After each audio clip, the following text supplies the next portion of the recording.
Pessoal, agora a gente vai conversar um pouquinho aqui sobre o milho, né? O milho é uma planta com uma importância muito grande no mundo, né? Muitas culturas se alimentam, né, bastante de milho.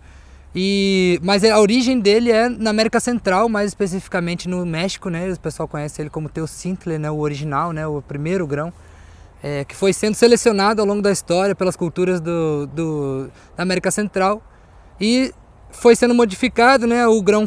A mazorca, né? Que eles falam, a espiga, foi ficando cada vez maior, com os grãos maiores, e a partir daí os cruzamentos foram dando a grande variedade de milhos que existem hoje, né? E que lá no México, né, justamente é um dos principais bancos, né, dessa genética, né?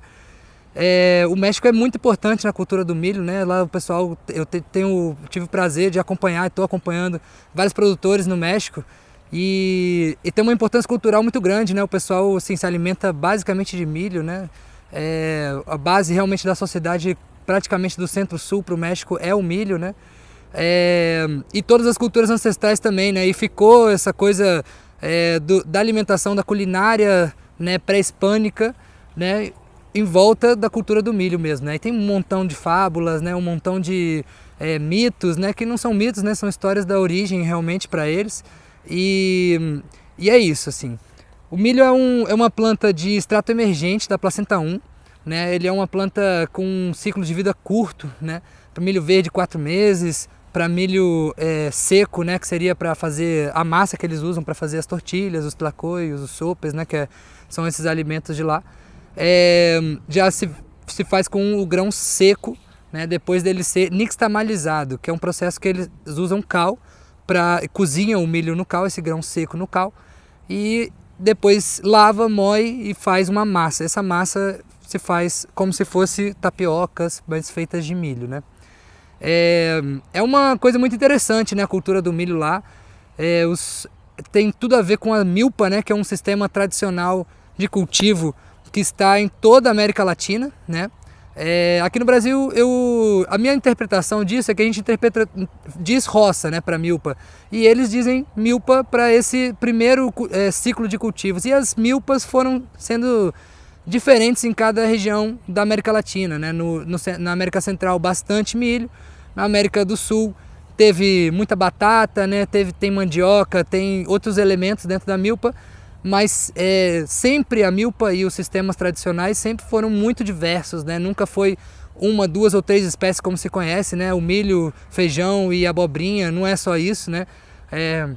São civilizações que tinham uma organização muito grande, né? E por isso é importante a gente entender que uma civilização tão complexa não pode se alimentar só dessas três plantas, né? Então é uma coisa interessante mesmo como a milpa se expressou em cada cultura, desde o Centro-América até o Sul-América, até o Chile, né? E no Brasil com as roças, nas selvas, né? Nas florestas e tal. É uma planta que tem um potencial de criar florestas muito grande, né? Uma planta com uma capacidade de criar árvores muito grande, mas que também tem uma exigência nutricional muito grande.